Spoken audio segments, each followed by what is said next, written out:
ये जनाब है वो वाइट चर्च।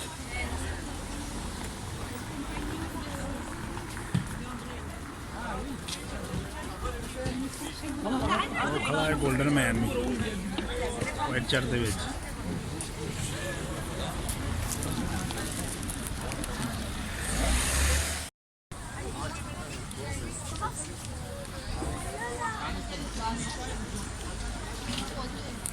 पेरिस का वाइट चर्च है। खड़ा वाइट चर्च के नाल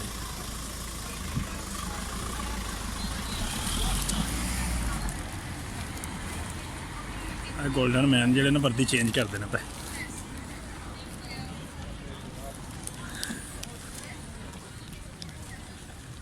गोल्डन आर्टिस्ट।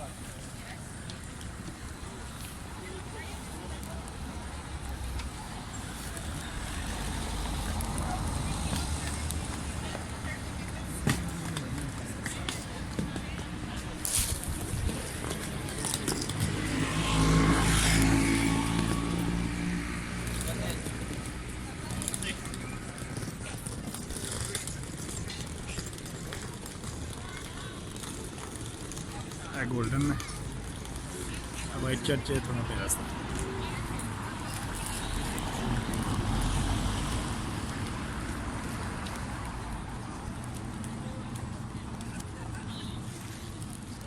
पौड़ियां तो जाना हो तो जनाब इतों पौड़ियां सीधियां चढ़ो सीधे उत्तों दी चले जाते उत्ते। जे तुसें जाना है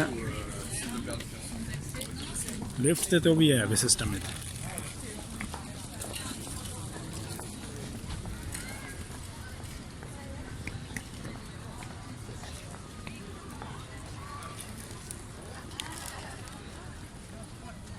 आ जो गोल्डन मैन नहीं तो वर्दी चेंज कर रहे हैं।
फिर अपना ख्याल रखे।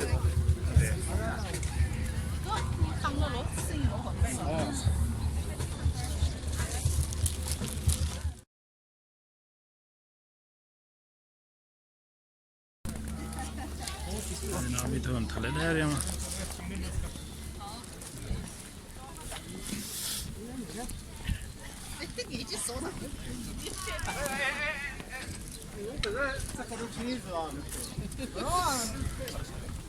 能往底下下去。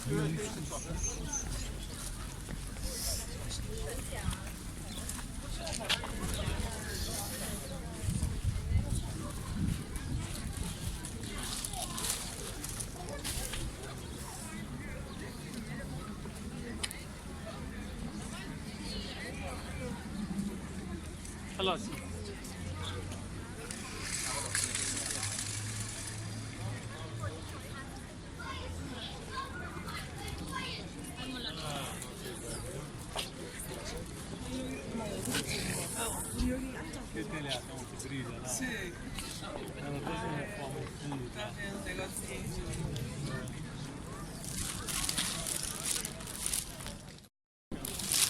जनाब सारा पैरिस थल्ले आ जरा ना सारे पंजाबी उर्दू बोलने वाले सारे वास्ते भी every one can see all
okay जी वाइट चलो इधर खत्म हो गया हम अगे किधर और चलने हैं